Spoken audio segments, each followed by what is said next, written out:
This, my friends, is a very special flash indeed. This is the Aperlite YH-700C flash. And the reason why it's so special, as with lots of things that I review on my YouTube channel, is that it's great value for money. In other words, it's a really cheap strobe. Basically, it's under £70 in the UK and under $70 in the US if you look in the right places.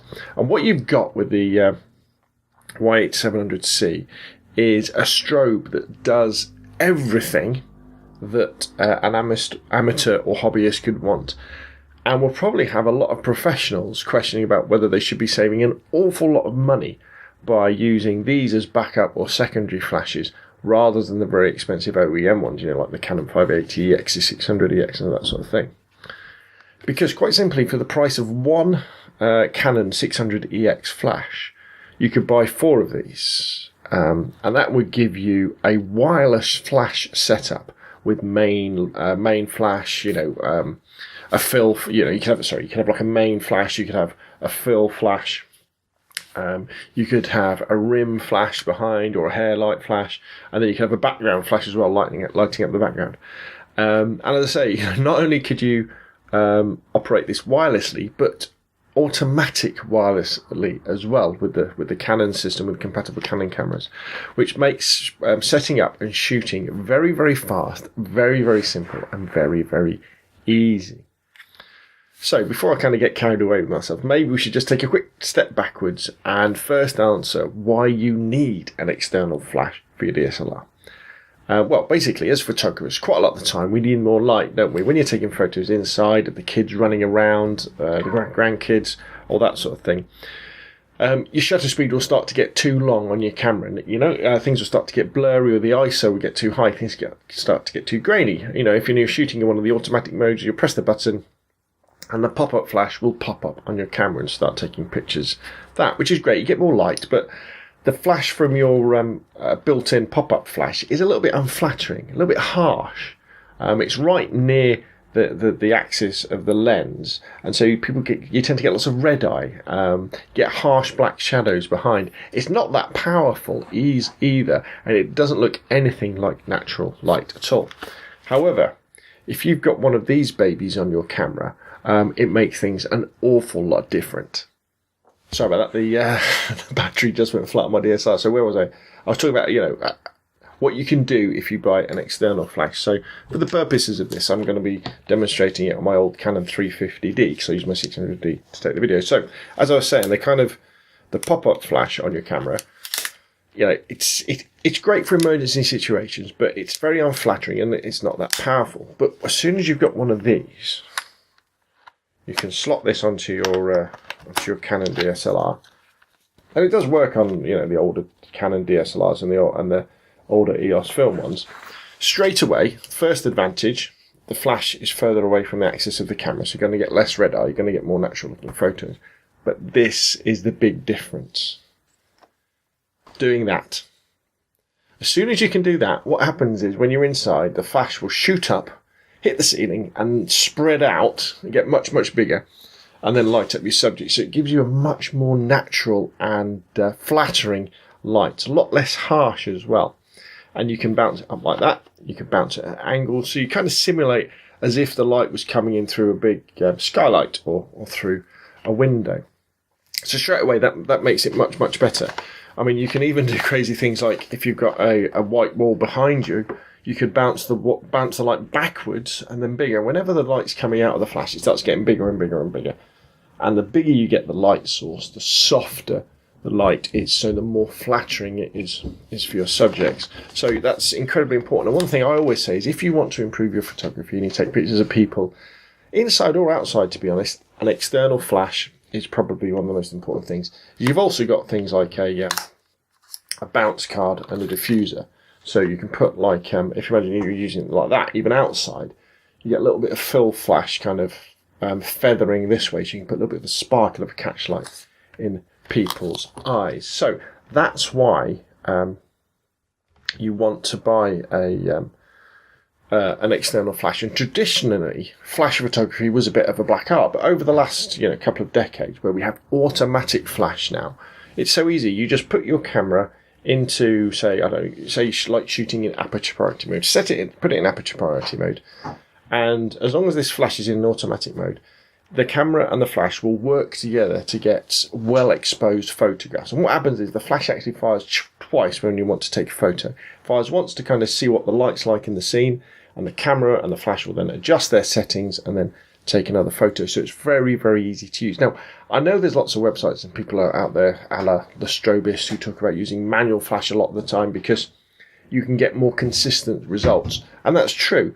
But if you're working in a fast-changing environment, say, you know, you're chasing the kids around or the grandkids around, trying to take pictures in different rooms, say at a party or something like that, the ability to just throw a flash onto your camera like this and then bounce the flash off the ceiling to get great-looking photos, and you don't have to worry about changing the power of the flash or anything like that, is really, really helpful. And as I say, it can transform the look of your photos. Now, over the last few years, there's been an explosion in the availability of cheaper flashes and cheaper automatic flashes. And if you check out the videos on my channel, if you kind of go back sort of several months and several years, you'll see that I've reviewed Yongnuo flashes, quite a lot of those. And what happened was the YH-700C that you see here, Aperlite were kind enough to send me one to review, and this is kind of a natural progression in this trend, because this is a flash that suits the wallet of amateur photographers, but it doesn't sacrifice any of the features of its more expensive cousins. So the big headline feature, however, that I should have really spoke to already, is yes, it's a fully automatic flash. Yes, you can use it in the slave modes that other flashes can use, but it can also be compatible with Canon's TTL wireless system. You know, great, but lots of other flashes do this. But what this flash can also do is high speed sync, which is incredible, which is so useful in doing things. So what it means is that normally with a camera and a flash, you're limited by your shutter speed. Your maximum shutter speed you can use is generally about a 200th of a second. And it's all to do with the way that the shutters work on a camera. So when you take a photograph, and the shutter, so say that's the hole that the light comes through. The shutters have two curtains basically. It has a bit that kind of opens up and then a bit that follows it like that. In fact, probably if I do it with my fingers, it's probably better. But the problem is these shutters can only move so fast, and so as soon as you start taking photos above 200th of a second, there isn't a time when that hole is fully open. What happens is, to get that fast shutter speed, say a 500th of a second, the shutters, the two curtains, follow each other up like that. So they're just exposing a slit of light at a time, which is great for taking fast exposures with your camera. But, you know, a flash, when it fires, it normally fires for like a 10,000th of a second, and it means you get these black bars on your images, which is no good. But this flash, can do high-speed sync. So it can sync on those higher speeds. What that means is that if you go outside and you want to use your flash on an average day, when it might be fairly bright, normally what you would have to do is, you had a normal flash, you'd be shooting at 200th of a second, you'd have to use a really small aperture, like an f16, and a low ISO, say ISO 100, maybe even neutral density filters, to dampen all that light down, and then so you could fire the flash to light up your foreground, to light up your subject. But because this thing can fire at higher shutter speeds, you can shoot with a fast lens, like an f1.8 or something like that, to get those beautiful soft portraits, those beautiful blurred backgrounds, because you can control the ambient light by bringing the shutter speed down. You know, shutter speed up, to like a 500th of a thousandth of a second, and still use your flash to light up your subject in the way that you want to do. And you could do that, you know, just to lift something, somebody's features when they're outside, but more kind of creatively. And the exciting thing is when you start really controlling the ambient light, the background, to give you more dramatic pictures. So imagine you were like taking a picture of like a rugby player against say he was standing on the field with a ball, like looking all tough, and you were kind of down low looking up at him with an ordinary looking sky. Because you can control the ambient light with your shutter speed and get it darker, so you can darken the sky up. What you can then do is you can then use the flash to light up the subject. And then if you start getting really creative, what you could do is you could then start throwing some coloured gels on and mucking around with white balance. So you could put like, I don't know, like a tungsten white balance on the camera, put a tungsten gel on the flash so your subject looks great, but then the sky in the background would go a really nice, weird, darker, dramatic blue colour. So yeah, so this is a really special flash, and the fact that they've added high-speed sync to the YH-700C really gives you all the tools, you know, that you could ever need. So what I'll do now is, why don't I go through the features of the YH-700C, and you can kind of think about them and maybe compare them with the flash you've got, or maybe the flashes you're thinking about getting. Okay, so let's go through the features of the YH-700C. Get numbers mixed up, and kind of maybe talk about some of the benefits of for you as a photographer as well. So, first thing, it's a pretty powerful flash as well. This flash has got a guide number of 58, which compares really well with the likes of Canon's 580 EX flash. So there's not going to be many instances when you're going to need anything brighter outside of using something like a big studio flash or a big studio hot light. As I said before, it's an ETTL automatic flash. It's compatible with that. I mean, it's a manual flash as well. You can run it in manual mode. So the Canon camera will talk to the flash, and the flash will talk to the camera and give you automatic flash exposures. And I really can't stress how great that is and how easy it is to then take really nice looking photos of people inside or outside as well. And it's also compatible with Canon's ETTL wireless system. If you've got a camera like a 600D or a T3i or any of the newer Canon dSLRs, you can actually control the flash wirelessly, but also automatically wirelessly. So what that means is, I mean, I can't demonstrate it with my 350D because it's not compatible with that. But when you use it with something like a 600D, what happens is when you pop it into that mode, when you fire the flash on your camera, using the flashes here and the sensors on the camera, on the flash, sorry, the camera, it flashes to expose the scene with the flash, and then they then talk to each other wirelessly to set a correct exposure. And you can do this with groups of flashes as well. It really is amazing. And if you've got a newer camera, well, the 600D is a few years old now, isn't it? But anything like the 600D, T3i or newer, if you haven't explored this aspect of flash photography, you know, have a go, because it's quite mind-blowing when you actually do it, because it makes off-camera flash photography incredibly easy. Now, you can still do it manually. So, you know, there are slave modes on here, slave 1 and slave 2. So you can have the typical flash mode that when you fire your pop-up flash on your DSLR or your film camera, this flash will pop, and then you can control the power independently on the back of the camera.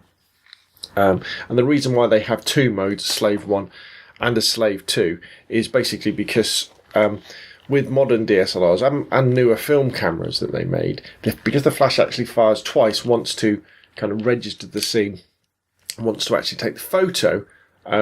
Excuse me. Well, sorry, the pop-up flash does that. With the compatible mode on the flash, what happens is it doesn't fire the flash straight away. It waits for that second pop to then fire. But it also means you can use it with old film cameras and newer cameras as well. As you've seen before, it's got a bounce and swivel head, 270 degrees is that, which is incredibly useful.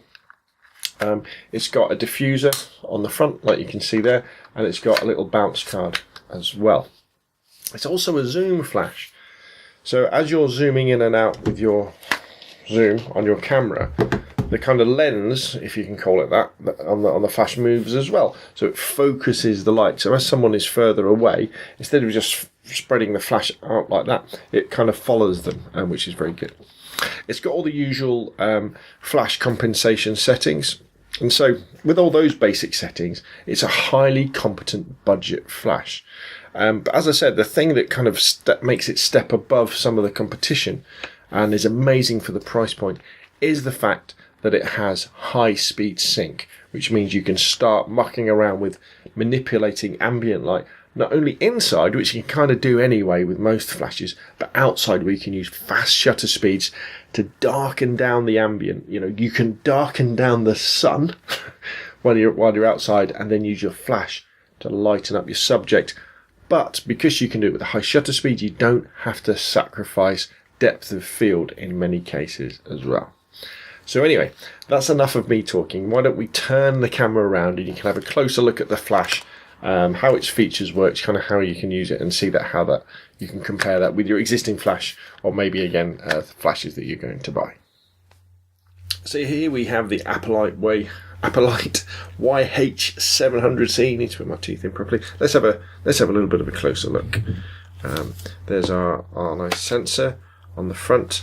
There's the bounce and swivel head. Again, it feels a little bit plasticky, but nothing out of the ordinary for a budget flash. And then we've got our connectors, so we connect it up to strobes and power packs. Very, very useful if you're using them in triggers and power packs if you're using in that sort of situation. On the front of the flash, there we've got our diffuser, which we can flick down to spread the light out a bit, or we can also have, or instead of, we can also have a little bounce card as well to kind of feather the light towards our subject. If we start to look at the back of the flash, we can actually turn the back. I tell you what, no, let's look at the bottom first. We haven't got a quick release connector for to connect it onto the hot shoe on top of your camera. Just slide it on, and then you move that little thumb wheel. And what I quite like about it actually is the fact that it has a proper switch to turn it on. Turn it on, bonk. Some of them you have a button that you have to press and hold. And that's quite useful that way.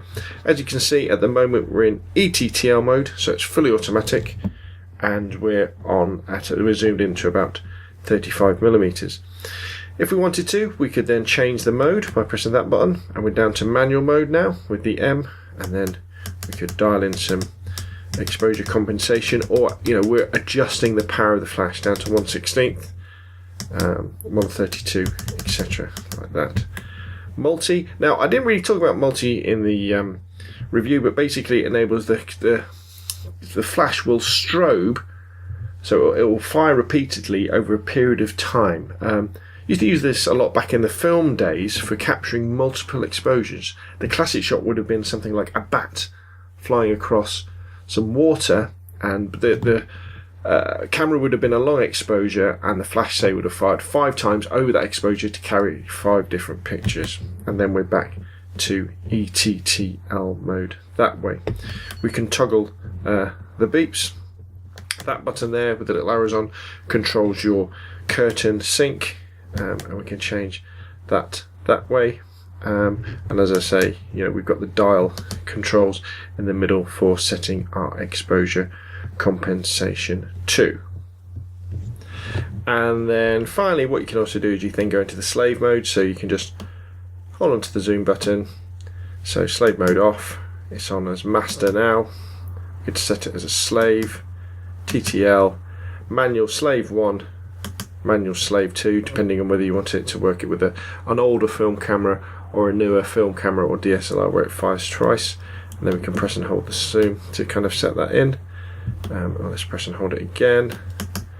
Let's put it back into ETTL mode, and that's it really. There's lots of different functions you can play with to fine-tune the flash to how you want to use it, but honestly, the fact that you can do ETTL on top of the camera nice and easy, and the fact that you can also use it wirelessly, automatically wirelessly, and with the high-speed sync really does mean this flash offers amazing value for money. So in conclusion then, the YH-700C is a amazing flash for the money. As I kind of said at the beginning, there isn't really any feature that's missing for the amateur photography. Now, if you're a pro photographer, one of the big things you're looking for tends to be ultimate build quality and durability. And I haven't had the Aperlite long enough, to test it. I haven't dropped it accidentally or anything like that. But it seems okay. And it really kind of answers the questions that I could possibly ask about a flash. This has got everything I would ever want in a flash. And the thing to really remember is, although it might seem appealing to get an OEM flash, to get a Canon flash, or a Nikon if you go for the compatible Nikon model as well, remember you could have several of these. And a flash is a flash, light is light. and you could have much more dramatic photos if you want to get into flash photography by having several of these babies than you could by just having one flash that just says Canon on the front. I've always said that one of the best items as a photographer that you can buy to improve your photography is an external flash, and I don't think you can go far wrong with the YH-700C from Aperlite, and I think we should really congratulate them on making such a fantastic product. Now, I'm going to be doing several more videos on the 700C over the next few months with some real good practical examples. I've used the flash an awful lot, but it's all been for sort of family events and running around after Valentino, the grandkid, and at birthdays and stuff. So maybe not stuff I probably want to share in a video here, but I'll be doing ones where I'll be going outside and showing you how you can darken the skies and get more dramatic looks by using gels and things. So keep an eye on the YouTube channel for that. I'll do comparisons with the other flashes that I've got as well, so you can see how the features and benefits stack up that way. But there we go, that's enough from me. If you like the video, please hit the like button and share it. If you've got any questions or comments, stick them in the boxes down below, or you can email me, scalespeeder@gmail.com. And if you really like it, I'd feel very privileged if you'd subscribe as well. So hopefully I'll see you again soon.